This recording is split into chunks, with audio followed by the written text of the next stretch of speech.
This is Platemark. My name is Ann Shafer, and I am your host. This is Platemark Series 3, featuring interviews with fabulous and wonderful people who occupy various roles in the print ecosystem. Today, I've got an artist for you straight from Latvia, Riga, Latvia, if you can believe it. His name is Reinis Gailitis, and he is an engraver. You've heard True and me refer to Reinis's work in other episodes. He's the one who redid Claude Mellan's a self-portrait starting at the tip of his nose and circling out in engraving. Reinis is delightful, and you will enjoy listening to him talk about all kinds of things, including being one of the only engravers in the entire city of Riga. It's amazing. They need some community shops over there, people. All right, let's see. Housekeeping. I identify as a cishet white woman, and I use the pronouns she, her. I record Platemark in Baltimore, Maryland, the land of the Piscataway Conoy people. Images that Reinis and I talk about will be over on the show notes at platemarkpodcast.com. You all know that. And also, if you could, consider how much you value the content that we put out here at Platemark and think about becoming a monthly subscriber. You can click the support and donate button over on the podcast website, platemarkpodcast.com, and decide if you want to become a monthly supporter or make a one-time donation. Your choice. All right, let us get rolling. Reinis, it is so wonderful to see you. We have been wanting to meet each other for a long time. Welcome to Platemark. Yeah, thanks. It's an honor to be here, Ann. I'm so glad we could do this. And you're coming to us live from Riga, Latvia, right? Yeah, that's crazy. Correct. It's a small northern European country near the Baltic Sea. Right. Yeah, real fun. Can you introduce yourself for our listeners? Yeah, sure. So my name is Mr. Reinis Gailitis. I'm an engraver, printmaker. I'm 31 years old, father of 3 kids, Melody, Astrid, and John. My full-time job is international admissions officer in a med school here. So I work with the international students coming to study here in Riga. But yeah, in the evenings when the kids have been put to bed, I engrave and print. Yeah. You seem like you must spend every extra moment you have in your studio because you are incredibly prolific in my eyes, because I feel like you're always working on something new. But 3 kids, how old are the kids? Melody is 5, Astrid is 3, and John is 1.5 years. So quite young. We had a plan 3 before 30 sounds really good. So we did that. And yeah, now I just have to keep on working. I had a 2 before 35 rule, but I was not even married by the time I was 30. Yeah, we kind of did things the other way around because we thought that if we're going to wait till we have like a house, salary, all these things, we're never going to do it. So it's, having kids first and then building everything up later. But they're a good motivator to do those things. And it'll be good when you're, 50 and they're finished with university. All your friends will be, dealing with kiddie soccer and, football and whatever. Yeah, and fingers crossed I'll be a full-time printmaker then. They're going to be off to university and who knows, maybe I'll have more time then. But yeah, as you said, with 3 kids, every little moment where you can squeeze in some work, it's very precious. And for me, it always seems also like double-edged sword. Like every evening, I'm strict that there's like 2-3 hours before going to bed, I'll do some engraving. And those hours kind of sum up if you're doing it constantly, regularly. So you work primarily in engraving on copper, right? Yeah. Which is how I found you and fell in love with your work, because I have an interest in engraving on copper. I predominantly do copper plate engraving, but also sometimes do some wood engravings. With the copper, the material itself it's in this Goldilocks zone that it's soft enough to be hand push engraved, but hard enough that you can print, many prints from it. But I really like the technique. The copper. Yeah. Is it hard to get copper? I'm not a printmaker, so I don't know. Is it hard to get it? Depends. You can buy it in kind of artist stores, polished, perfect even, which is quite pricey, but usually in the Art Academy, we also order for students. It's like industrial copper that comes in large rolls and you buy it by meters. For myself, I usually buy like 1 times 1 meter sheet and then it lasts for years. Overall, engraving for me is like it's such a slow process For example, in a year, I can do maybe 3, 4, 5 engravings. So I don't have to do the cutting that often. Right, right. Okay, so well, let's go back to when you first discovered that prints were your thing. I would say I've always been into arts. Like one of my childhood photos is when I'm standing at the wall and all the wallpaper as far as I can reach is all in drawings. Wow, my parents were quite free in that regard and let us draw everywhere and so on. But regarding printmaking specifically, I used to go to a kind of drawing courses after high school, where basically we're prepared to enroll in as an architect in the university or in the art academy. So there were kind of preparations for entrance exams and so on. And there, the teacher, Mari Teklusha, she was a printmaker herself. And she said that, oh, you're very good at drawing. Maybe you would like to do printmaking. As in our art academy, there's no kind of drawing department. You can't learn just drawing, but there's a printmaking department. Drawing is kind of compulsory for everybody. It doesn't matter what you're studying. So, yeah, I enrolled in printmaking. And then during the study process, the technique basically found me. The Art Academy of Latvia is quite traditional in this way. So in the printmaking department, you go through all the printmaking techniques. You take like for a semester lino cut, for a semester etching, for a semester mezzotint, etc. And there's an elective course in copper plate engraving that I took. At that time, there's an old professor who basically gave you a burin, gave you an engraver sandbag, and go for it, try it. So I tried it. It was terrible. But then at some point, it just kind of came back to me at some moment. And then I got hooked on it and continued working on it. It's a lot of lucky coincidences, I guess, why I ended up with the copper plate engraving. So you went all the way through university? Yeah, I have bachelor's and master's in printmaking. Oh, wow. Yeah, there's also in the Art Academy, in the printmaking department, it's kind of two branches, I would say. More of a graphic design and illustration and the printmaking techniques. So I'm more of the printmaking route. It's completely irrational overall. Art education, for example, in my opinion, I really enjoy the studies. It's super interesting in art history and things like that. But like, if you want to make money, it's really, really impractical and the irrational choice. But I don't know. I'm really happy that I chose it and found engraving. Well, yeah, yeah. I mean, you follow your passions, right? Like you just gotta go for it. I think. Yeah. But it's fascinating that the department was split up between graphic design, illustration, and techniques, because in between those things, nobody's teaching content or ideas, or you know what I mean? So in graphic design, it's always assignment. Somebody asks you to design a thing, right? There's a list of things you need to hit. Mm-hmm. And in techniques, you're learning a process. Yeah. I would say overall, the education, the Art Academy of Latvia is quite technic focused, very old school in that way. And the ideas, I would say, they're kind of more secondary. Of course, teachers and professors push you to like be creative and so on, but it's kind of second base, I would say, usually. Funny. Interesting. Yeah. And for me, illustration really didn't like it. And in the masters, I had compulsory course that I had to take in illustration, which I absolutely despised and didn't like it. Even though the teacher, Ruta Briediš, is amazing and wonderful. And what was nice about the illustration course that all the tasks were practical. For example, you have to make illustrations for a book, and then at the result of the semester, there's like a physical book. We used to go to the Bologna Children's Book Fair in Italy with our books. And what?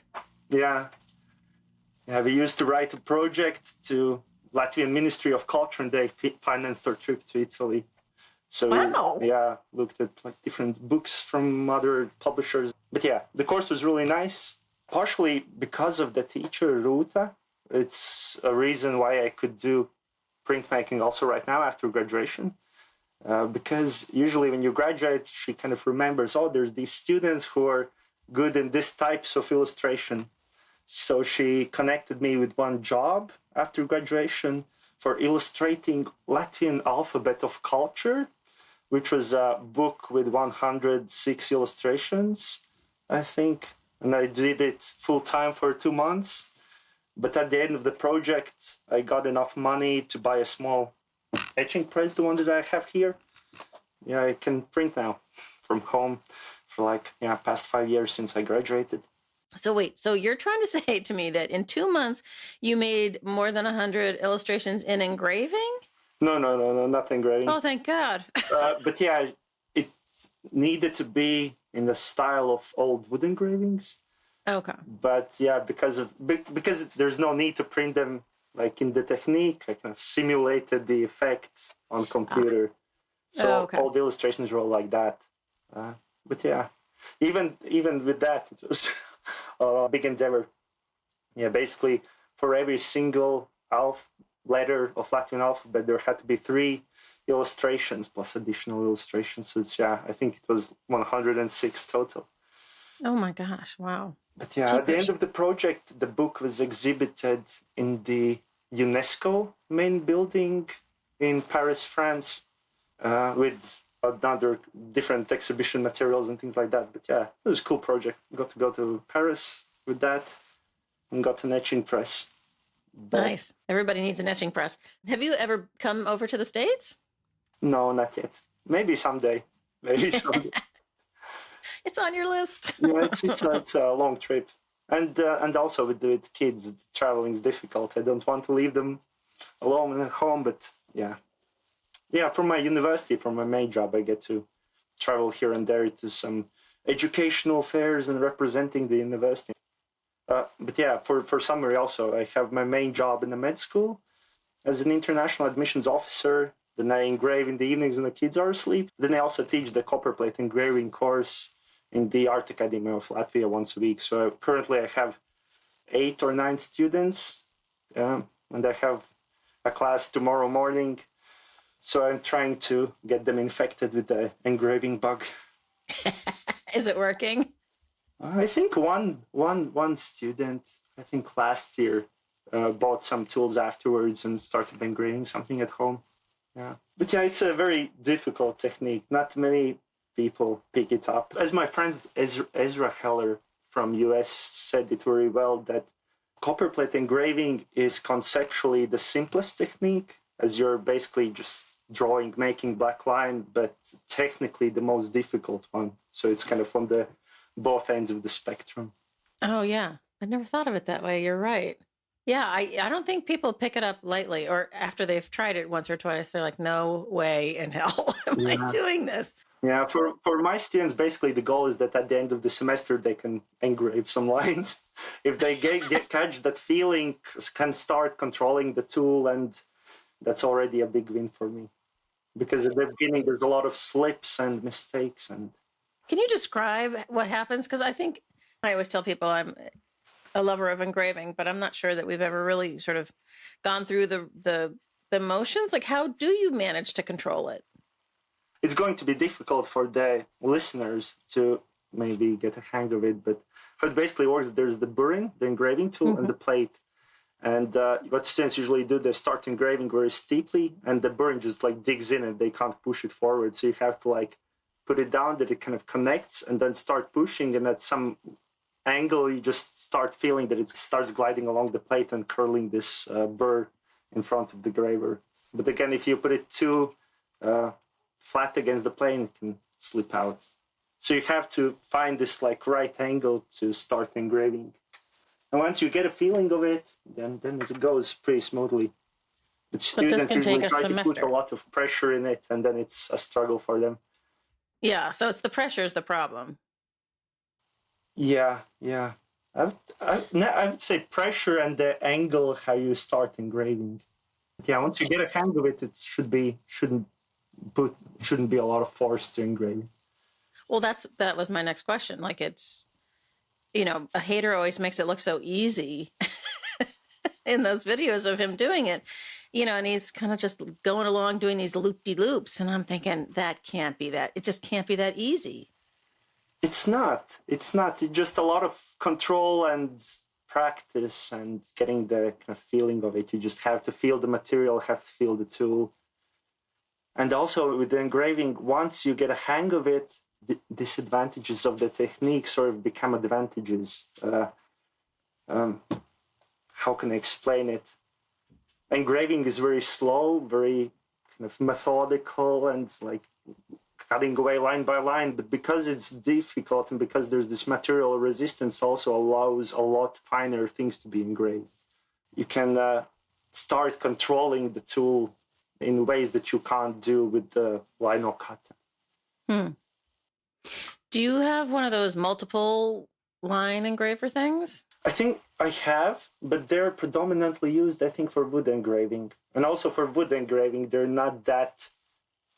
It's up to artist's preference, of course, but they give a very mechanical look. And I remember when I found out the multi-line engravers, I thought, oh, I'm going to make these like perfect, even backgrounds right now. But to get them, first of all, when you engrave, to have it kind of evenly touching the plate without rocking back and forward, it's very hard. And then to make exactly same line, not rocking it, placing next to it. And again, it's very, very difficult.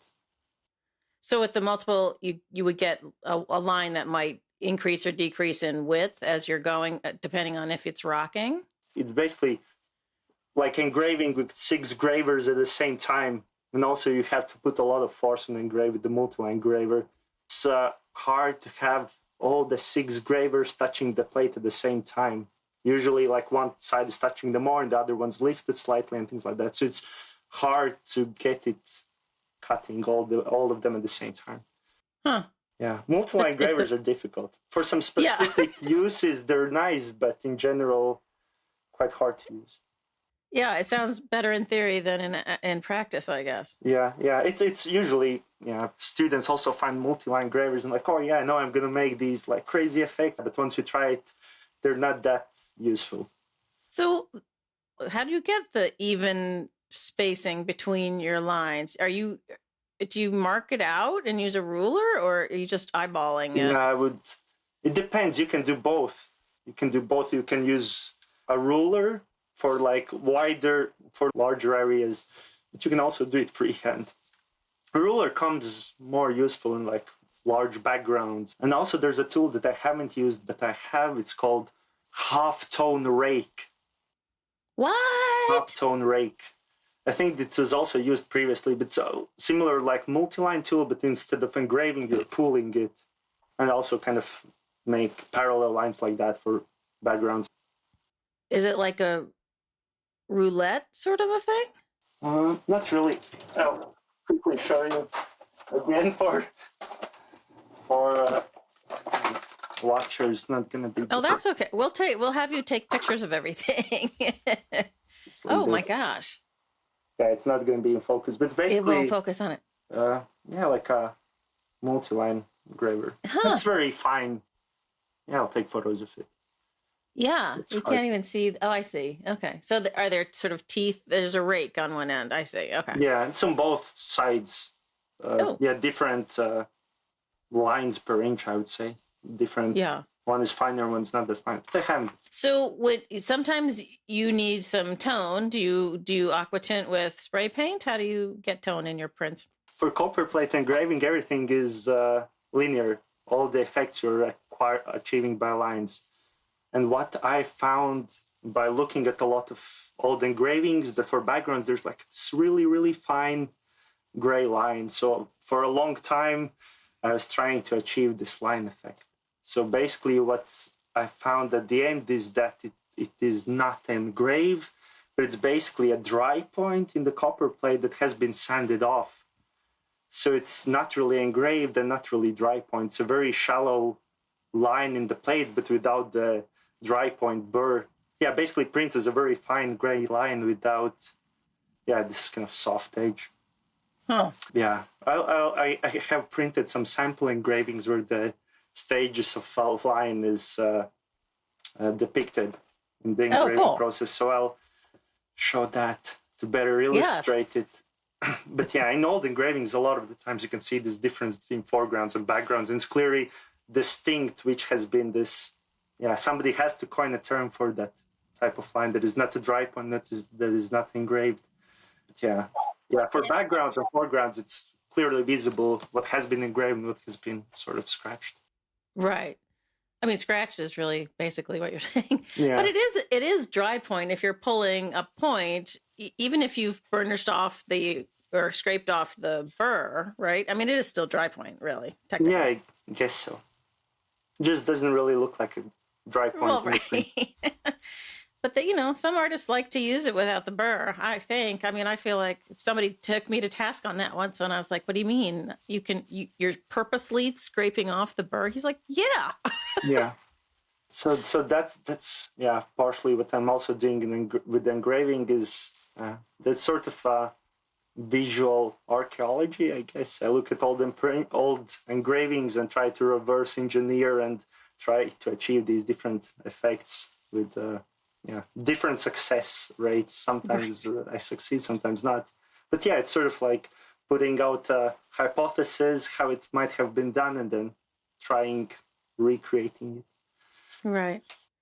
At the Baltimore Museum, we had a couple of examples of engravings where you could see an early state and you could make out that they had done an etching line design and then come in and engraved around it and sort of had laid it in with an etching, which I thought was interesting, like maybe Richard Earlham or somebody like Yeah. that. I guess that, But that again depends on the century.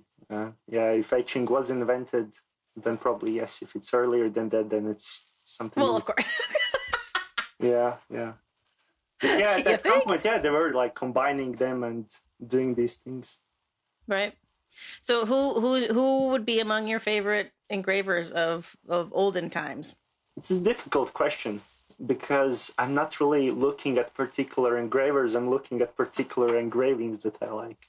So I would Ah, usually scroll through the museum catalogs and just save the things that I like or where I find something particularly interesting. So I have galleries on my computer with different sorts of engravings, but I don't really know who's engravers of all of them.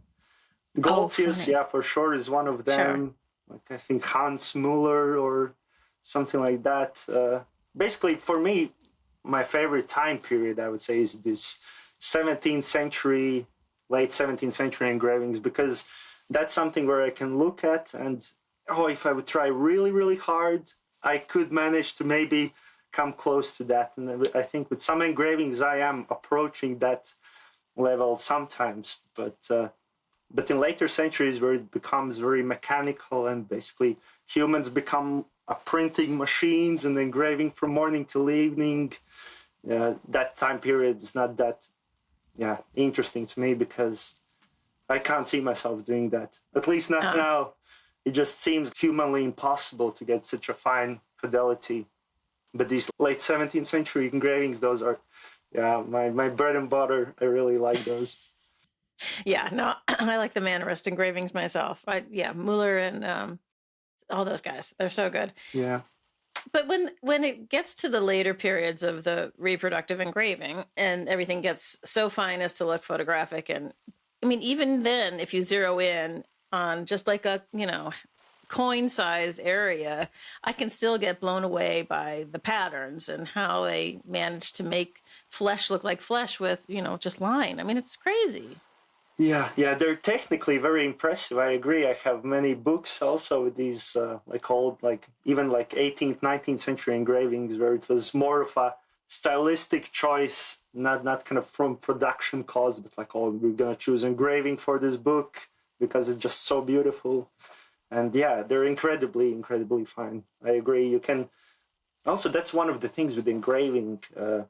You can put the same amount of work in like A4 size copper plate and the postal stamp size. Can the amount of work and the lines engraved can be the same. There's an old Estonian engraver who lives in Tallinn called Lembit Lohmus. It's a reproductive engraver, mostly engraves ex libris, but the detail and the fidelity of his engravings is crazy. Estonia is a neighboring country to Latvia. I really want to visit him, but it's always quite difficult. But yeah, I could learn a lot of things from him. Even though the technical visual thing is not that appealing to me, but the craftsmanship, there could be a lot to learn from him. I also learned already some things just by looking at his engravings, and you've been kind of pen pals, I think. Yeah. Oh. With him, and he's given me different tips of how to engrave and how to do things. For example, one of the things that I asked him is that I've seen photos of him with his copper plates, and the copper plates look like they're inked, but they're not really inked. Basically, when engraving, he's rubbing something into the lines to better see what he's working on. And the recipe was beeswax, lamb fat, and black pigment, I think. So I also tried to cook the same paste for myself, and it works really well.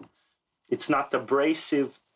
I used to use polishing paste before, but then I basically, as I was polishing the lines and getting this kind of dirt and muck in the lines to better see what I'm doing, at the same time I was removing and polishing the lines. But yeah, this paste works very well. Plus, because it's oily and kind of resiny, it also creates sort of a protective layer on the copper plate, so it doesn't oxidize. It's going in the line, so you see where your lines are. But do you transfer an image onto the copper before you start? Like, I don't know, carbon something? How do you do that? Yeah. My professor used like a very weird way when he taught me how to transfer the things, but I actually learned how to transfer image onto the copper plate by Andrew Raftery's video. He has like a short video on YouTube about copper plate engraving. There he shows how he transfers the image using a beeswax.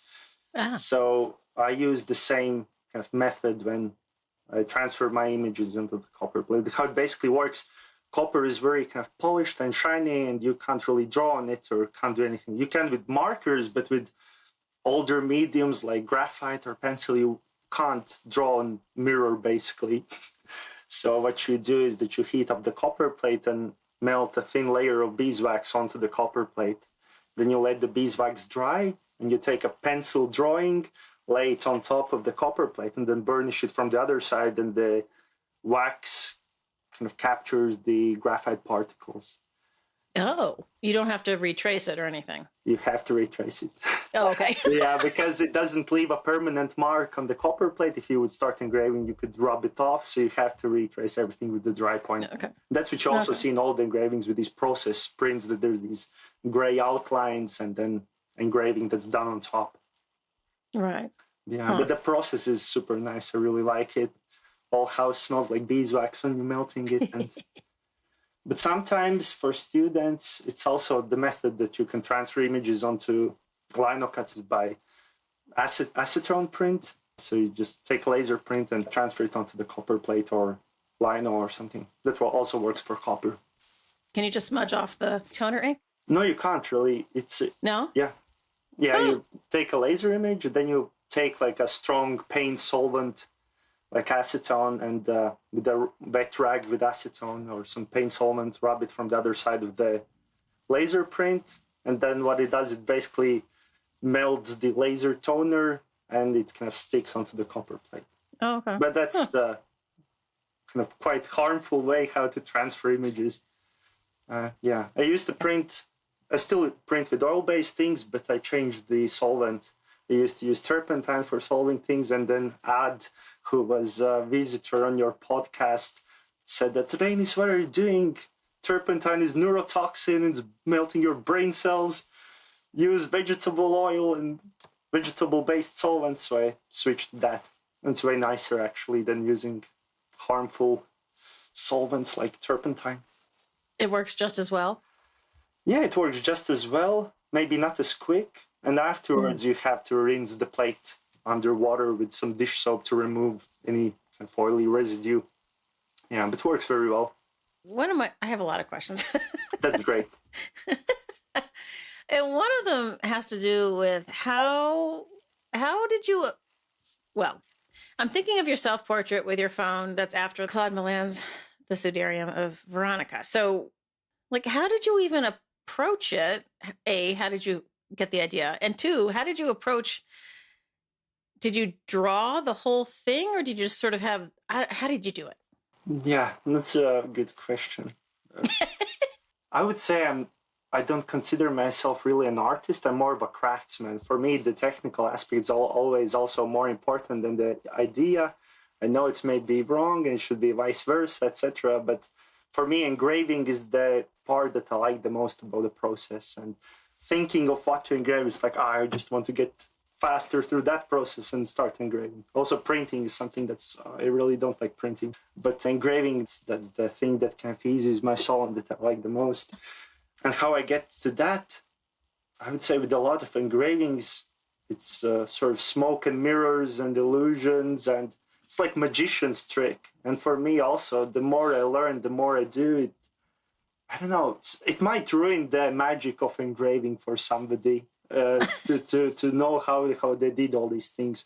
But also Claude Mellan's engraving, yeah, when you look at it, you just, yeah, he must have started from the nose and started engraving it like that, yeah. But it's a lot of planning to do that. You can't really just start engraving from the nose. So first of all, you have to, with very shallow dry point lines, kind of transfer everything in and then start working on the spiral. But also from what I observed in the engraving and in my experience, that everything is kind of traced in and drawn, all that spiral, everything in advance, and then you just go on top of it and engrave. It's everything is very methodically done beforehand. But even after you have the spiral scraped in, do you do like one section and then later on you connect to the next arc of a line, or do you actually go from the nose all the way out? It's not going from nose all the way out. If you place like a compass on the middle of the nose, you can see the places where it aligns with the compass and where it's not. That's usually the counter argument with the engraving that, oh yeah, Claude Mellan couldn't possibly use a compass because there's these lines that kind of bend to the shape of the face and things like that. But they're only in some areas. So if you would take a compass, you would see that here it's the compass, and then it kind of turns to this, and then it again kind of aligns with the compass. Oh. So he has like made these points in like specific places and then connected them with these kind of curving lines that kind of meld to the face. So he's connecting the dots. Yeah. Connecting the dots between the... And he kind of moves those lines where the compass would align also around. So then it's here, then it's like there, then somewhere there, to kind of break this illusion that a compass would have been used. I would say my attempt at it, it's far from perfect. But I know that next time if I ever attempt it again, then I could do a lot better job. But yeah, I think that print was terrible. It was, I think, like 6 months of engraving, something like that. And I think like a month just thinking of how to approach it and how to do it. Well, yeah. I mean, I know you don't want to share your secrets, but No, it's not secrets. Everything is out there, publicly available. Yeah, but that is definitely an interesting project, but I'm just not willing to sink that time again into something like that. Maybe next time. And in regards to the idea, it was kind of amalgamation of two things. There's Claude Mellan's engraving of the face of the Christ, and another inspiration was the Dürer's self-portrait painting, where he holds his coat like that. And yeah, and for me, I also used the Dürer's hand, but instead it was holding an iPhone. And see, I'm a self-portrait when I used to have long hair. Yeah, so that's in regards to the idea. And it was actually a funny coincidence because when I made that engraving, I was 28 years old, and Dürer was 28 years old when he made his self-portrait. So it was a funny coincidence. I love it. I would guess, though, that you're not putting yourself forward as, I mean, Dürer was presenting himself as basically Jesus Christ, right? Like it's a very sort of pompous move, which I don't feel that you possess. You don't have a pompous bone in that body. No, not really. No. It's the portrait of myself is usually sometimes for artists because you don't want to ask anybody to pose. That's why you make yourself. Right. Yeah, but my wife is also like, oh, why are you doing this? Like, nobody's gonna buy it. It's like, who the hell? It's like, it's your face. Yeah, I would say for a lot of my works, it's because I have a full-time job, I'm not kind of forced to make things that would sell, I guess. And usually just, I do what I want to do, make whatever I want to make. If somebody likes it, it's great. That's good and bad, right? Like we want you to make art full time, but Yeah, we yeah, want you to make what you want. yeah. As my wife also says that, oh, you said that you want to make art full time, but at the same time, you're kind of self-sabotaging yourself. But yeah, she's super supportive and helps me and super understanding. And yeah, big help. Is she an artist? No, no. But printmaking and is rubbing onto her. So she's has started doing some lino cuts and things like that. So I'm super happy about it. Oh, Yeah, I oh. make usually. Yeah, I make a sketch and things. Yeah, the thing for her to cut, and then she really likes the cutting process, and then I help her print it. But yeah, it's rubbing a little bit onto her. So the print that's in the frame behind you, not the bowl, but the one with the chrysanthemum, which is one that I adore. How long did that take you? I would say like 3 months, maybe Okay. 4 months. It's hard to say. I don't count time when I'm doing these things, but somewhere along those lines. Because yeah, You don't log. that's the thing with copper plate engraving. You can't do it quickly. Just slowly, line by line, chip by chip, burr by burr, slowly building the image. But when you put a line down, how often is it a one pass for the line? I mean, don't you have to go back in and strengthen it or deepen it or widen it? Depends. For example, that kind of Christ-like portrait with the spiral, it was like many working and reworking and going back with the burring and darkening areas because the Claude Mellan's print, all the tonal differences are achieved by varying the thickness of the engraved lines. So it's really a lot of proofing. You make one print, look at, okay, here it needs to be darkened, here it needs to be darkened, then you engrave it, print it again, engrave it, print it, engrave it, print it. It's also the thing with all my engravings. It's a lot of this, printing, correcting. Not really correcting, you can't really correct things, but yeah, printing, engraving. And then at some point when you look at the print and nothing looks too bad or too terrible, you know it's okay. They usually stop because you can also overwork it. Well, right. Yeah. That seems like it's a challenge for a lot of people, knowing when to stop. Yeah. For me, it's usually like nothing jumps out, nothing bugs me too much about it. It's okay. So do you have a set of proofs for the self-portrait? Yeah, whole pack, like 20 something prints. Oh, really? Yeah, I can show you how it looks in the process, but at the beginning it looked terrible. And you just build it up. We should do one of those, stop motion video things of all of the layers as it goes. That would be so cool. Yeah. Looked terrible at the beginning. Well, that's the fascinating part. People love to see the process, right? So just like you're interested in the process, so are we. Yeah, that's one thing that I want. I like to do with my engravings, make some short videos and preferably also long form videos. I have like 2 longer videos on YouTube. Also with the Vortex and Starship engraving with the SpaceX Starship. Oh yeah. I like that one too. This is where I'm confused because there are ideas in the work. It's not just let me show you how many variations of line I can cut. It just, those ideas sort of happen on their own. Like I'm interested in the space stuff. I'm looking what's happening in all the test flights and rockets blowing up. Super cool, super interesting. So I watch those things like, oh yeah, I'm gonna engrave it. And I think it contrasts very well with the technique. I kind of sometimes imagine that my engraving is somewhere on the wall and somebody just walks past it thinking it's an old engraving and just like doesn't notice it. And then goes back the second time walking out of the flat and looks at it. It's like, oh, there's something wrong. Oh, there's like rockets and things like that. Oh, that's really cool. It's actually not old. So I like that contrast between the old and new. I think it works really well. Depicting something in that particular media that hasn't been depicted yet.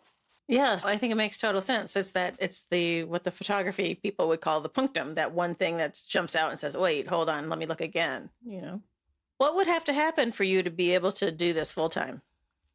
I don't know, like selling more prints, I guess, having more time. But again, doing art is such a, I can't say lucrative business, but it's super risky business. It's so unstable. You have to basically not be able to sell and sustain yourself, but you have to sell with a large reserve so that you have savings for bad times. If like some economical crisis come, you have savings in the bank account. So it's not, I can't really say like, oh, if I would get 2,000 euros monthly, I could easily quit all my job. Should, I don't know, have to have it at this kind of stable, secure position that I feel like, okay, I'm good to go now.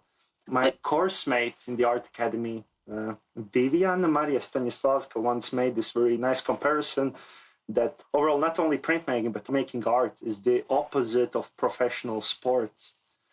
So for professional athletes, you make all your living while you're young, while you're at your peak performance. And for artists, the last ones that don't give up are the ones that's going to succeed. So you're just like, you just have to wait till the rest of the graduates have stopped making art, and then you'll be okay. You'll be okay.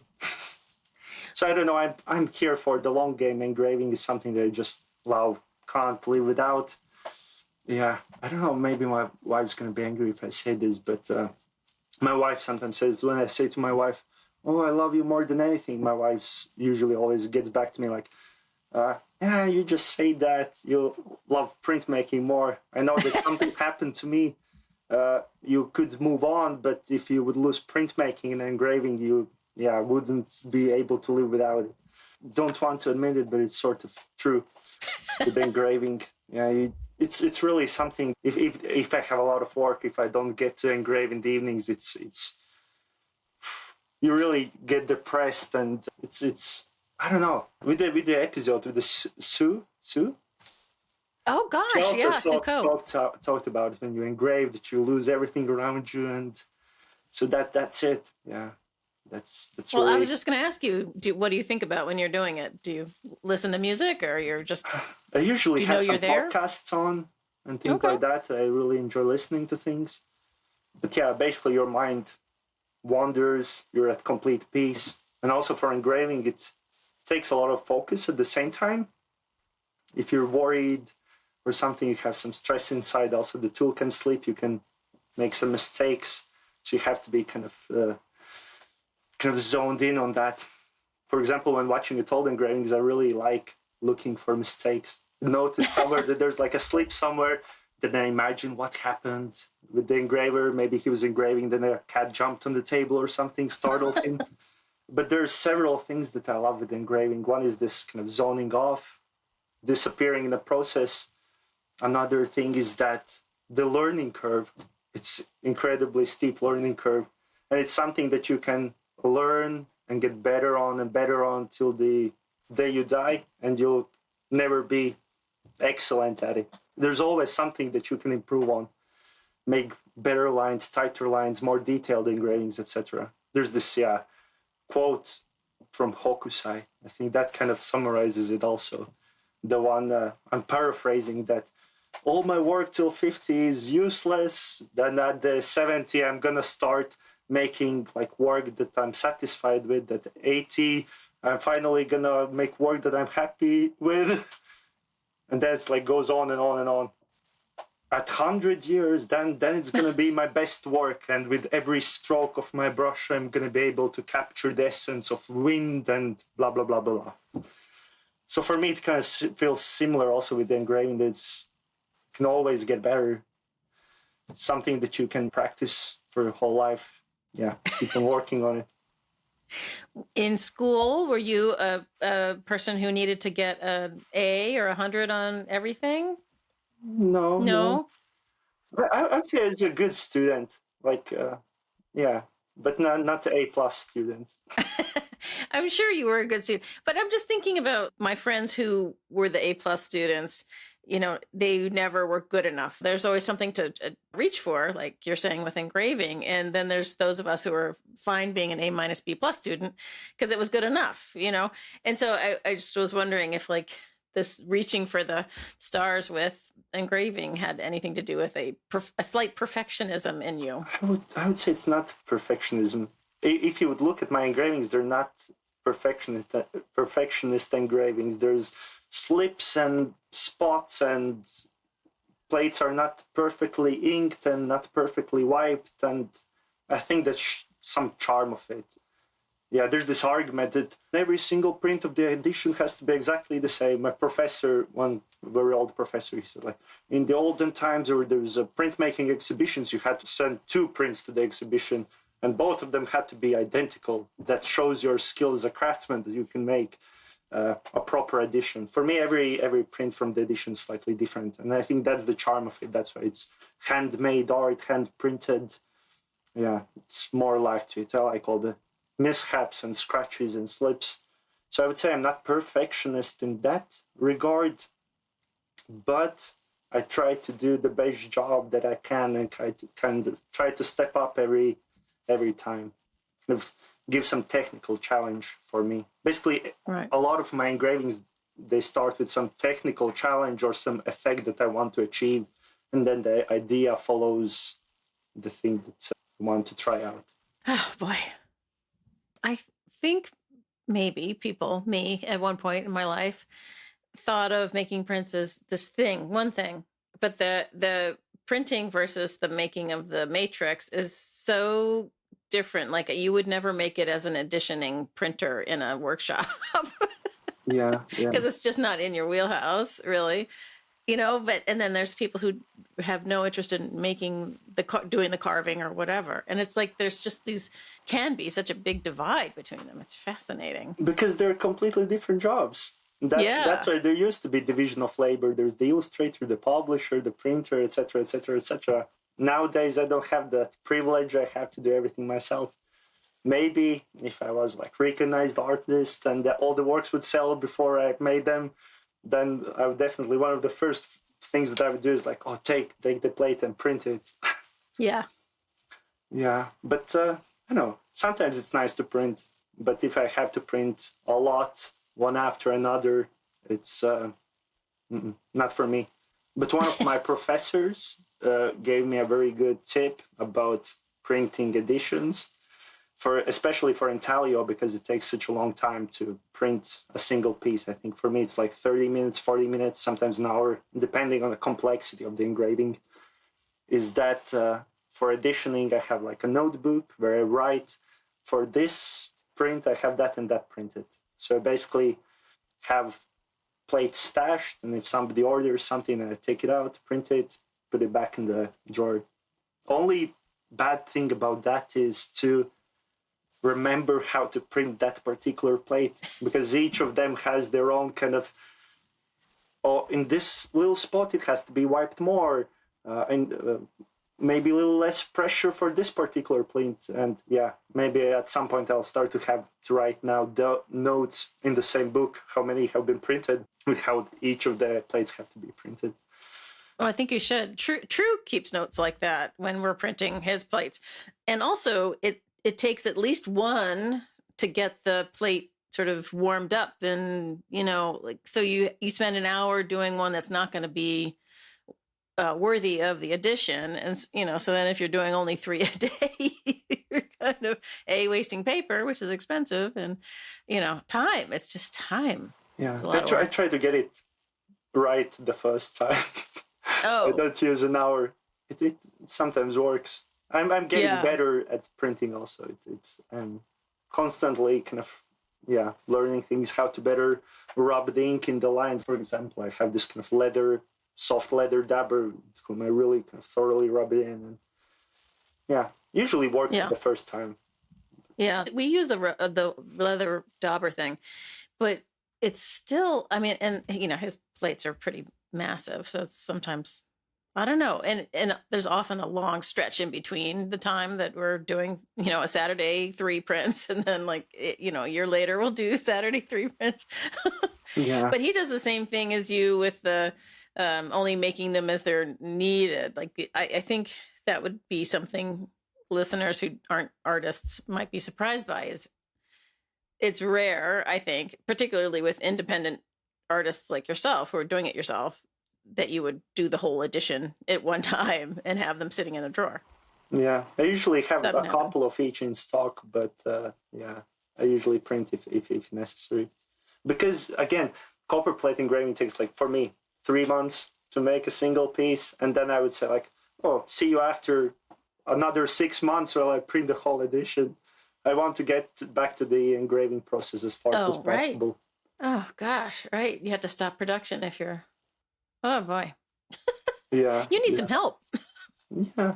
Maybe I Yeah, was thinking maybe of approaching some students, asking for them to print some plate, but exactly. it works right now. But again, yeah, as mentioned previously, it's always like this double-edged sword. Like, what do you choose to do? I want to spend as much as time on engraving and as little posting things on Instagram or printing or doing things like that. Just want to. But you're very good at the social media part, which I think is, I mean, that's how I found you. So you can say you're doing a good job, right? Like Yeah. you're being seen, as it were. Well done on that. And your videos are fabulous, and I love following along with the progress as you're the one of you sitting in the chair doom scrolling. Or I want to ask you about printing on that blue. Oh, let's talk about that. Yeah, sure. That was so cool. How it was printed, you mean? Well, yeah. So, first describe the print and the image. Yeah. So basically, there's the print where I sit right here in this chair with my phone scrolling. That's basically it. And then I wanted another version of the. Basically, the print has two versions, one in day and one in night, kind of hinting at the elapsed time that basically you've spent, like, from morning till evening just sitting at the phone, not doing anything. And then the title of the piece is Work in Progress, because in front of me is a copper plate that should be engraved, but I'm not engraving. So the work always remains in process because I'm not working on it. But yeah, that's kind of the idea of the print. And then, Okay, so then how did you manage the nighttime printing? so for both prints, there's the same copper plate, which is the black lines. And for the night version, there's a relief print, a lino cut, kind of with the shadows, basically with the only lights cut out, and then that's printed onto together with the copper plate via shinkole. So the blue is a sheen. Shinkole, yeah. Yeah. Okay. All right. Yeah. That was cool. I was experimenting with that particular printing everything from the same plate. At the beginning, the ink would be rubbed in the lines, then the blue ink would be rolled on top, and then I thought I'm going to take, like, a little cotton ball and wipe out just the lights of the print, but that didn't work out. It looked beautiful on the plate, this kind of orange color of the copper versus the blue ink. It looked fabulous. It's like basically shining from the plate, but when printed I couldn't get reliable results. It's also like weeks of trying and experimenting, and then I went with the shinkole because it was more reliable. Did you post some pictures with the blue ink version? Because I feel like I was watching, and then all of a sudden I'm like, oh, it's sheen. Of course, it's a shinkole. But maybe it's because it wasn't originally. I should post some. I think I posted somewhere on my Patreon page or in some stories, maybe quickly. But yeah, I didn't make a proper post. Yeah, I should make one showing the trials and tribulations. Yeah. So, I mean, how do you keep up with all of the social? I mean, it's a hamster wheel. I want to get off. I mean, how do you keep up with it? You just remember to turn on the camera when you're doing something? I would say you're too kind with it. I'm not really that good at it. So usually my plan is once a week I make a Patreon post for my Patreon supporters. I have a Patreon page, and then yeah, usually like once a week, twice a week, maybe I post some stories or some photos. But yeah, I'm not that good at social media things. But it's good that you said it. I like to hear that. All those things are completely different jobs. I wish I could just do engraving and not worry about anything else. But yeah, I have to do all those things nowadays. Plus, with the social media thing, it's also very tricky because you don't have to be particularly a good artist to be good at the social media things, and you can get a lot of likes and clicks and sales if you're just good at the social media stuff. So yeah. It's yeah, I think it's a thing that's happening with this younger generation. I think artists are making things that look better online than they do in person, and those people, they seem to be happy to be buying things without ever having seen them in the flesh, and it's a whole new way of selling and buying art, and some of us are not happy. But you just have to go with it, and I think you're doing a great job. Yeah, it's a good and a bad thing at the same time. For me, Yes. it's a good thing because yeah, no one could visit me, like come to Latvia to see my friends before purchasing. But of course, it's always nicer to see it in person, see how it's really like. Because in social media age, you can really cheat, take out some spots, some polish some things up, boost up the contrast. Oh, it looks so nice now. But hopefully that's not the case in my works, and then when people receive it, they're even more impressed with it in person than they are seeing it online. Especially for, I'm of course extremely biased, but for copper plate engraving and for intaglio printing techniques, the relief of the line, this emboss, if you look at it, the engraving, the raking light, and every line drops a shadow, and it's all just so beautiful. And for me, also, I made like a little proof, little sample engravings that I send together. If somebody purchases a print, I send them a little sample engraving together with that, because for me, one of the things that I like about copperplate engravings is just to touch them, to rub them, to feel the line. It just feels so nice. So basically send them this little piece of paper that they can rub the line afterwards once the main work has been framed. Use it as a bookmark or something. Right, a little fidget something. Yeah, oh, it's But just so you, nice. on the episode that ads Stamen showed up on, he was adamant about not touching, interfering in the image area, and I'm of course thinking to myself, oh, I rub my finger on the lines all the time. But I can't help it. I guess it depends. Yeah, he was making like very kind of, Yes. yeah, these examples with very like old engravings that have been rubbed for hundreds of years. Everybody's putting their greasy fingers and rubbing them. But I think it's the fine balance of how you do it. Because from what I've looked recently, that for example, conservators and things like that, they're not really using that much, not using gloves, for example, especially when working with paper, not because you don't have the feeling of the paper, you run more risk damaging it when wearing gloves than using bare hands, of course, washed and clean. But when we and my students during the copperplate engraving class visit the National Library of Latvia print collection, look at the old engravings, we also usually touch them a little bit. And, Shh, don't tell anybody. yeah. Yeah, on the glove thing, I've worked in several print rooms in my career, and we never ever wore gloves unless it was some material that it was really necessary for. I mean, just because of that thing. And of course, we all washed our hands constantly. My hands were so dry. Yeah, we were not glove people. And I thought Ad made a good argument for no gloves on that episode. So I was glad that he explained that fully, because I've Yeah, been wanting to tell that to people for a long time. true. Yeah. And also, I feel like, I mean, no, you shouldn't touch the surface of your prints, but I feel like engraved lines are pretty hardy. Once they're on that paper and that ink, I mean, it takes a lot to crush one of those nicely proud lines, doesn't it?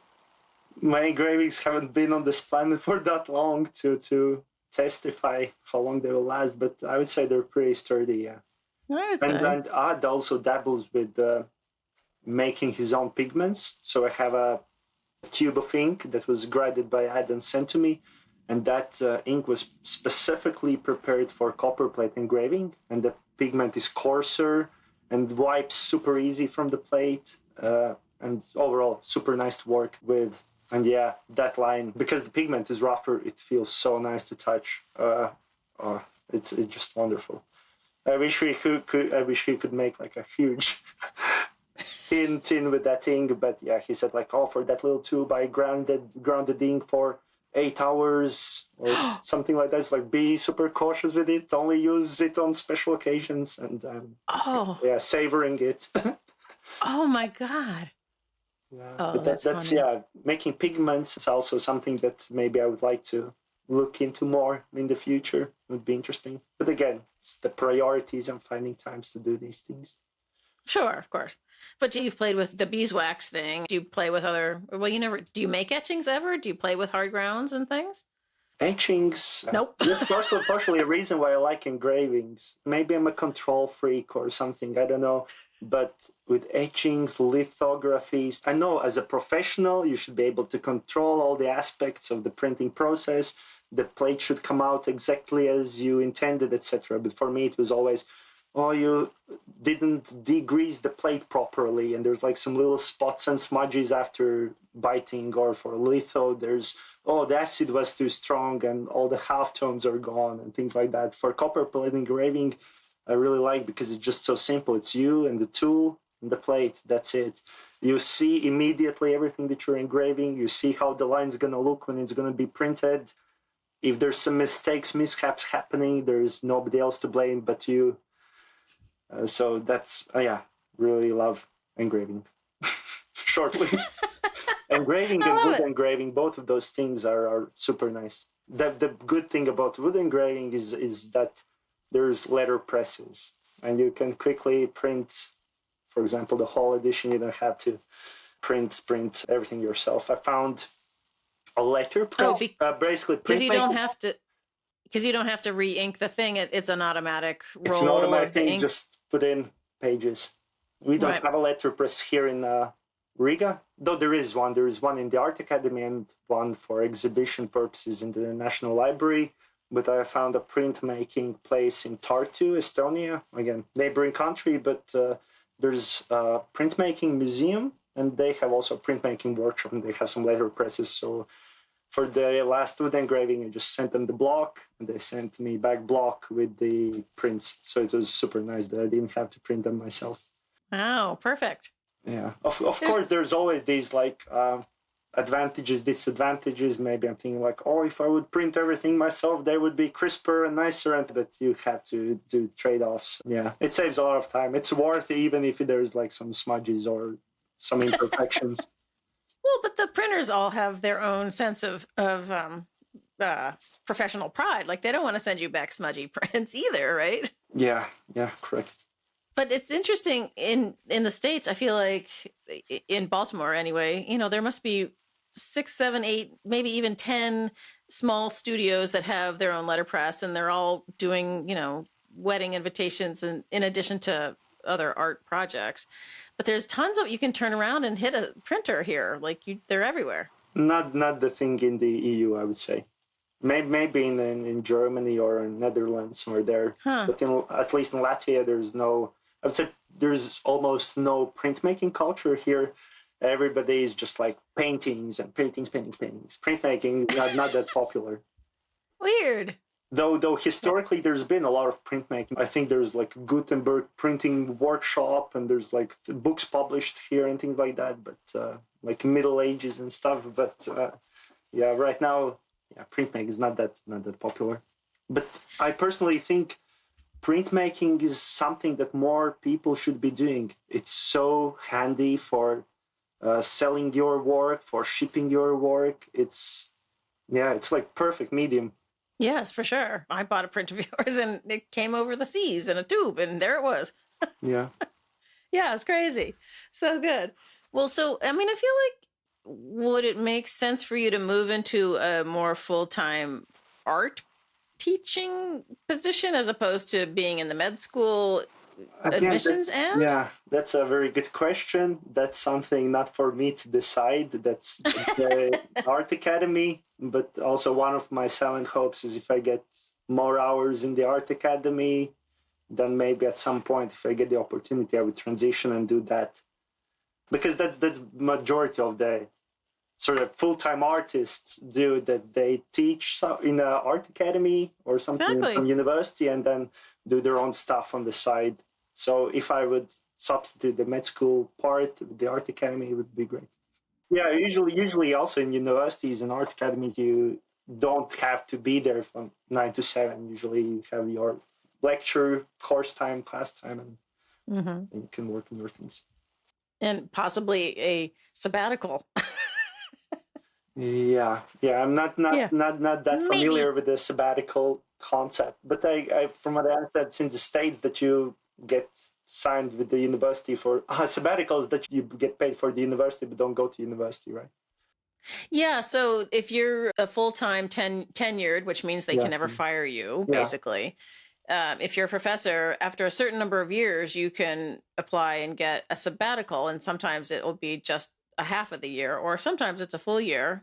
And usually you've got some project you're planning to complete or whatever. Hmm. Um, and you don't have to be at school at all. You can travel. Like Michael Barnes, who teaches in Illinois, who is on the podcast, is currently in Munich on his sabbatical semester away. He was in Norway working with a workshop there, and he's just all over the place. I think the theory is that you need to allow your professors to move forward with their own professional work so that they will attract people to the school because they are still working professionals in, on that side of the art thing. So, Yeah, yeah, yeah. That's I have never had it. yeah. That's one of the good things I would say. Also, working in the art academy, even if I teach one course, it kind of opens the door to also travel and teach guest lectures. So this spring I went to the Dresden Art Academy, taught a Mm. copper plate engraving course there for a week.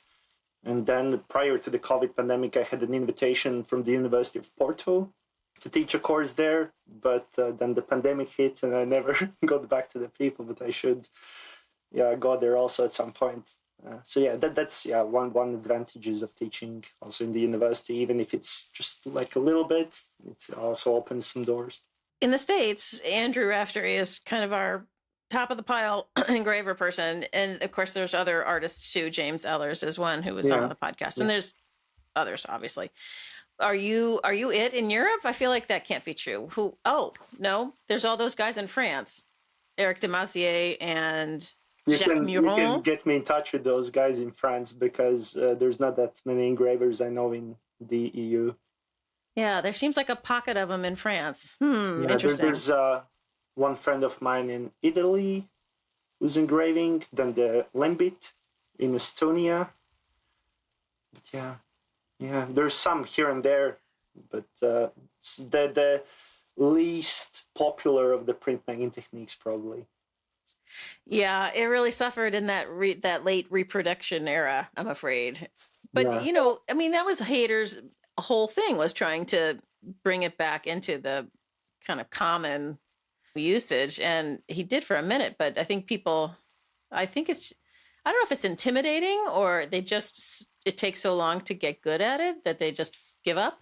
I would say it's how long it takes to make a single piece. It's the least practical of the techniques, possibly. Yeah, that's why majority of printmakers nowadays it's silkscreen, lino cuts, maybe like some expressionist wood cuts, something that you can make a lot and quickly, and preferably Right. print on everything possible, on t-shirts, bags, everything. So Right. copper plate engraving is the very other spectrum of the printmaking process. It's Yeah, as slow as tedious as possible. it's making me feel old. Because it's my favorite. I love it. I just find the quality of line so gorgeous, and it's just Yeah, that you can't get it any other way. And I don't know. yeah. I would say exactly as you said it. The quality of engraved line is like nothing else. You can with this one stroke, you can have such a dynamic line starting from very shallow, almost like hair thin line, and getting deeper and wider and darker, and then again thinner. In no other techniques you can see this kind of dynamic line.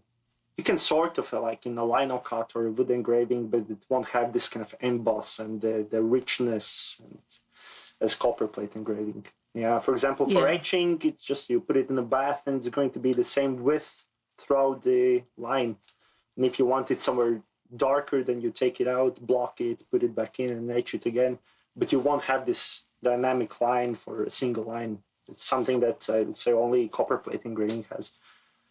Yeah, it's beautiful. It's beautiful. We're It on the is same beautiful. page here, and it's wonderful. Have you met Anton Wirth? Mm-mm, I think not. Okay. There are people. We have to assemble a list of fabulous, and they're all men. What is up with that? Yeah, Huh. yeah. All my students are I can't say, I don't know what's the correct way to say girls, women. I should say Women. women. All my students in the art academy are women, and they've Oh, been interesting. doing good job at copperplate. Okay, good. Very good. But I think Huh. it is more physical and takes more force than lino cut or other techniques. Right. But you can engrave into other metals, right? Or, I don't know why you would want to, but Depends on the softness of the metal. right. In softer metals like gold, silver, sure thing, you can engrave freehand, no problem. But then, yeah, if the metal becomes harder, at some point you won't be able to push it with the force of your hand. In the olden days, the engraving started with engraving on armors and things like that, with the hammer and chisel engraving, where there's a graver and you hammer it forward. And nowadays, as James Hellers said on his podcast, and what your podcast, about his work, is that he uses air gravers, and that's what majority of the engravers nowadays use for jewelry. Right. Oh, the pneumatic ones. Yeah, yeah. Yeah, kind of pneumatic hammer kind of. Have you tried one of those? Mm. No. Haven't. Maybe if one day I have a lot of extra income, then I could just like, oh yeah, just gonna buy it and try it. But right now, no. Hand push engraving works for me just fine. Also, it's very fascinating because I've been in these kind of groups and Facebook pages with jewelry engravers and gun engravers. For example, for me, their work seems mind-blowing. Engraving on these curved surfaces, all this mind-blowing scroll work. For me, it's complete magic. But for them, they look at my work and say like, oh, you're getting all these like tonal differences. So it kind of goes both ways. So it's also been very interesting communication with those guys. But they're, incredible professionals, the way they sharpen their gravers, and they're, immaculate. So that's one place where I also learned quite a lot about engraving is from jewelry engravers. That's where it has never stopped, the evolution of engraving. For printmaking, technical innovations, faster, cheaper printmaking process comes along and it substitutes the previous one. But yeah, for jewelry, it never stopped. That's something that I would like to dabble into in the future. Like, I really like wristwatches, but I'm at the time of my life where I can't really afford things like that. But yeah, one day I would like to try engraving watch dials, like finishing watch movements, polishing bridges. I think that would be a lot of fun. But maybe someday. And then I could do copperplate engraving during the day, and the evenings work on wristwatches and little mechanisms. Yeah, we need to run a fundraiser for you so we can bring you to the States and you can meet up with Andrew in Rhode Island, and then you can go out to Kansas and hang out with James and his pneumatic machinery, and like get the whole. It'd be so cool to travel with you. Yeah, someday. Right now it seems like frightening. I don't know. It's always also some inner turmoil and battle. Like, would I even would like to do it full time? It's a lot of pressure, and yeah, and then you have to make work that actually sells, and what to make, engrave kittens and birdies, because the dream is, you do whatever you want and it just works. But who knows? One of my friends once said that never do the thing that you love the most for money, because then you'll hate the only thing that you love doing. So you go the other way. I don't know if it's true. Maybe it's really like if you do the thing that you love, then it's the saying is true that then you never work for the day in your life because you're gonna do the thing that you like doing. I don't know how it's the right way, wrong way, but I have a lot of time to figure it out. That's right. You're a youngster. I never wanted to be anything but a curator ever, and I, for whatever frustrations one might have with the management at any company anywhere, I loved my job. And I've been able to, transfer it to this kind of a thing, which I also love to do. I would like some help with the editing and the technical parts of running a podcast, but I love connecting with people and connecting you with other people and, drawing back the curtain and saying everybody's an incredible artist, but they're just people too. We all, have our own stories. So that's where I am. You're doing great with the podcast. It's really amazing. I really enjoy. I haven't seen. I'm honest. I haven't seen all the episodes, but I have seen a lot of them. And the one with the suit today was like amazing. She's such a nice lady. Like awesome. She would be such a nice auntie. It's like flipping middle finger to all the corporate guys. It's like it's a pleasure to listen. Yeah, sorry for jumping back and forth, but there's one thing that I also remembered that I really, really like about engraving, but it's maybe not specifically about copperplate engraving, maybe printmaking in general. I get depressed when I don't have time to do it, because especially with like office job 9 to 7, it's very routine. Every day blends together, all the days of the week blend into one. But with copper engraving, there's this reference point. There's physical thing on my table that I see that I've done something on the day before. There's constant progress. I'm constantly working towards something, because working in the admissions office in the university, just a lot of emails, looking at educational documents, communicating, typing, but there's no physical, tangible sort of thing. It's of course, there's in-person interactions, but I personally really, really admire people who work with their hands. Doesn't matter, artist, printmaker, plumber, electrician. There's a lot of these jobs that nowadays are kind of, can't say rare, they're always going to be necessary, but they're not the most well-paid jobs. Everything is more like IT and technologies. So I really appreciate people who work with their hands, especially like carpenters. I think there's something so magical to work with your hands and leave a physical, tangible thing after yourself. Also, this reminds me, I had a discussion with one of my patrons or somebody who purchased the print. Don't remember who exactly right now, but he basically said that nowadays all the technologies and technological media and everything's on computers, on electronics, on cloud and things like that. And we haven't experienced a severe magnetic storm in a couple hundred years. When the electricity and first phones started, there was one magnetic storm that's like phones were shooting sparks out of the thing that you hold in your ear. And so we've been very lucky.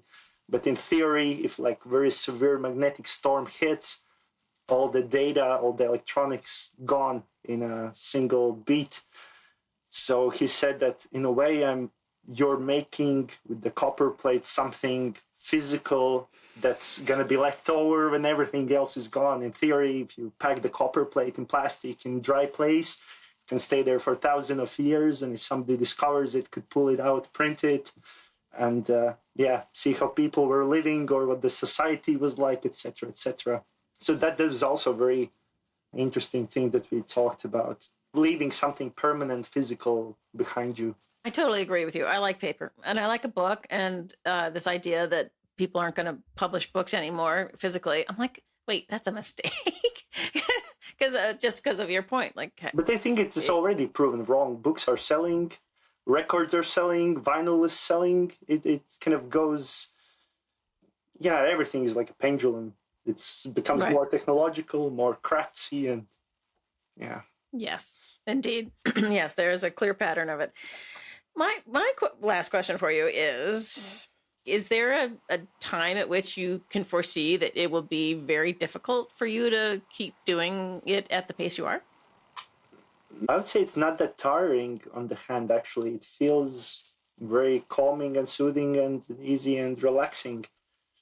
I hope it's going to get only better with time and age. The one thing that is quite harmful and not that good is overall the process of sitting in the same position for extended periods of time. For example, Lembit, the engraver from Estonia, he suggested that one of the things that I should look into in the future is having a microscope for engraving. So that's also one thing to improve your posture, because when you're engraving, you're usually hunched back looking over the plate. with your neck bent and back bent for many hours. So what the microscope does is that you're looking straight and seeing the engraving below. You don't have to be hunched over. So that's one thing that can be improved. What me and my students find very fascinating, I have quite a lot of engravings from Lembitlock. He signs all his Ex Libris prints with his signature, and the signature is super shaky. Like his engravings are so precise, so clean, so nice, incredible. The process of engraving actually allows for very controlled lines, and this material resistance helps it. And you won't be able to draw such engraved precise lines with the freehand with a pen. You can get finer detail and more control when engraving. It's almost like Hayter wasn't using engraving at all, because he was using it in such an odd and unusual way. And, there were obviously people who followed along behind him, but you guys have all gone back to the more constructed cross-hatching shading sort of style and have left that kind of free loopy stuff that he was doing in the 40s and 50s, 30s even. It's kind of fascinating that the tool kind of dictates what, obviously, this is very obvious. This tool dictates what's possible, I guess. It's almost like he was this real anomaly or something. Generally, in copper and print engraving, it's very kind of planning out, methodical. Like I have to do this, sketch, etc., etc. But you can, I have usually this kind of general sketch, general idea. But then when I'm engraving, the work sort of makes itself. It makes corrections itself. It kind of dictates how it wants to be made. I don't know. It's hard to say. Yeah, because when I'm making a sketch, I'm not making like cross hatchings and how it's going to look like here. It's usually like a tonal sketch. For me, the real drawing starts when I engrave, then when the real work starts, I would say. Oh, interesting. Do you have a directory of patterns and forms that describe certain things? Like they used to have, if you did your dot and lozenge this way, it would describe ermine or velvet. Or do you have anything like that? Yeah. Especially in olden times, there was the division of labor. It was also division of labor amongst the engravers. There's the guys who were practicing, so tailors who were engraving clothing, butchers who were engraving animals, etc., etc., etc. Yeah, how the foliage should be engraved and so on. For me, no, there's no patterns. I just go at it and see what happens. Sometimes I keep some old engraving samples next to me. In a way, I don't have to reinvent the wheel. If there's like breaking waves on the shore, I look at some old engravings with waves and see how they have rendered it and tackled the subject. But sometimes Clouds, when it's like rockets and mobile phones and something like that, there's no reference point. I used to take, I don't know where I was, some exhibition somewhere, and I was so tired that I just started focusing on the clouds in the prints and taking pictures of how those were rendered, and it's like how you get the air and the movement and the weather. Like it's so cool to see how many ways one can describe all that stuff. Cool. And plus, it's the thing usually also from artist to artist. There's one artist who renders it one way, another who renders it another way. Yeah, for my engravings, it's hard to say. Sometimes it feels like it's amalgamation of different styles and like looking how in one print how the tree was made, in another print how the ground was made. But I think because at the end of the day, it still goes through me. It all connects. It doesn't feel disconnected. Those parts. Right. Yeah.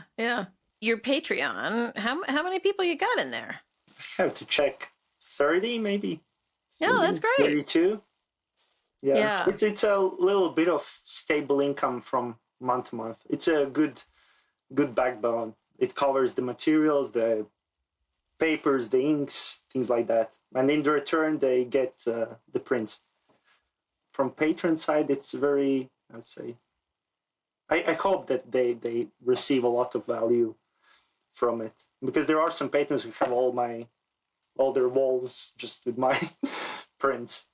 Okay, so for listeners, Patreon is a app basically where you can start a membership level thing where you can have, however many tiers you want. And if you have like $1 tier, you might get a postcard. And if you get $5 tier, you might get, a shout out on something. And so if the more money you give on the monthly basis, the more treats you might get or access early to something or whatever. And it's a way that many artists have started being able to have a little bit of support behind them, but it's something that Reinis does very well, and you all should join. Yeah, I don't know if I do it very well. Plus, I have limited spaces available. I think there's maybe 10 more people can join. And is that right? Yeah, I think so. There's a couple of tiers. There's three euro tier a month. I think it's almost like basically $3 tier is the first tier, which is just all the posts and blogs. So usually share the proof prints and all the trials and tribulations and all the mishaps and all the frustrations. It's not necessarily a good place, the Patreon page, but hopefully it's interesting to look at. And then I think it's $10, and you get 2 prints a year, and dollars a month you get like all the works that I make. And then depends, sometimes it's 3, 4, 5 prints a year. And I hope it's very good sort of deal for them. But from my side, I'm extremely grateful that people put their trust in me, because they don't know what I'm gonna make next. Maybe I'm gonna do my portrait face for next 6 months, and they'll be forced to look at it developing. Plus, there's sometimes like personal issues that you're unable to work for extended periods in time. But primarily, I would say the feeling that I get from patrons is that they're not there to get stuff from you. They usually just like what you're doing and want to support you regardless of what you're doing. I haven't experienced that I decide to do like doom scrolling engraving and all of a sudden they're like, oh no, I don't want to have this one. I'm getting away from this page. Yeah, they basically put a trust in me, and I'm super grateful that they're sticking with me. Right. Yeah. I mean, I looked at the Patreon thing, and its cost to me was more than I was sure I was going to recoup from the people who were giving money. But the expectation of extra content was enough for me to just say, I can't keep up with the content I'm already delivering. So to, add on to that, I just can't quite do it yet. So that's why mine is just a basic, monetary support. You like what I do, but you're not going to get more from me unless you can reach out to me anytime and I'll talk to you. But, there's nothing programmatic or anything like that, because it was more than I could handle. Yeah. For me, basically, the commitment from my side is usually that I make a post once a week, like how the print has developed and how it has changed, and show proof prints, and then making the physical prints once it's done. So that's usually a big kick into my punch. That once I finish print, and now I have to print 30 pieces and send them all over the world. So that's usually takes some time. When I'm printing them, I'm usually like, oh no, like it's terrible to have to print so many, but it's really nice to send them and hear the responses from everybody. Like, oh, like when I was looking at it online, it didn't seem that, I don't know, detailed, but in the person, it's like, oh, so great, so amazing. And sometimes it can help you in unexpected ways, I would say. Also, because the prints are scattered all over the world, in Canada, in Australia, etc., in US. For example, recently, one of my patrons, also friend, he lives in Zurich, and he also has like basically my work wall. And he had a friend that came into his place, and then, I really like the work, and recently purchased also like 8 prints. So that was super nice out of the blue. So it kind of also like the analogy of the professional sport.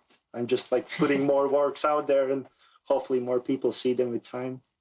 That's right. The power of multiple prints, right? Yeah.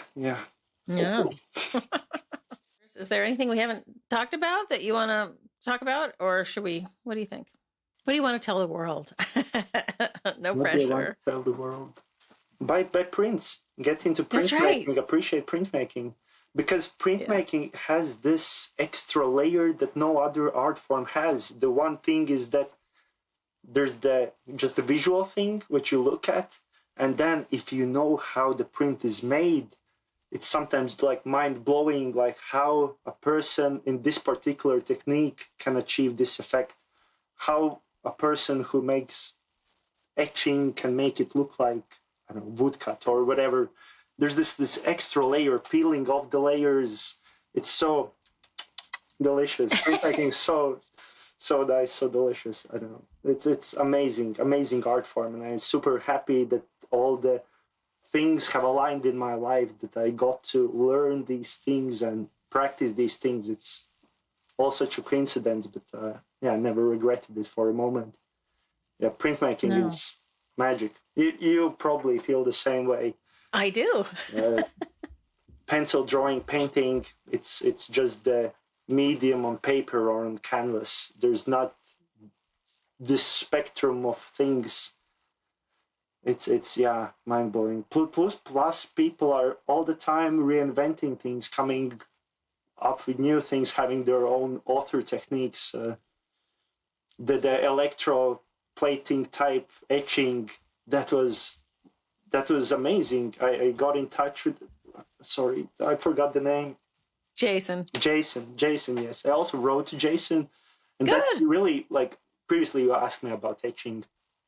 Etching is super poisonous, harmful process that produces harmful fumes that can damage your lungs, etc., when you inhale it. And that process, which is basically reverse electroplating, is a way how, for example, for me who has kids at home, I could do etching, and then you don't need these like vacuum things that pull out the fumes, and you don't need specific like etching baths with covers. So yeah, there's things being innovated all the time, and that's super exciting time that we live in. We just need more people into the printmaking ecosystem that also gets kind of infected with the bug of printmaking. And yeah, You're right.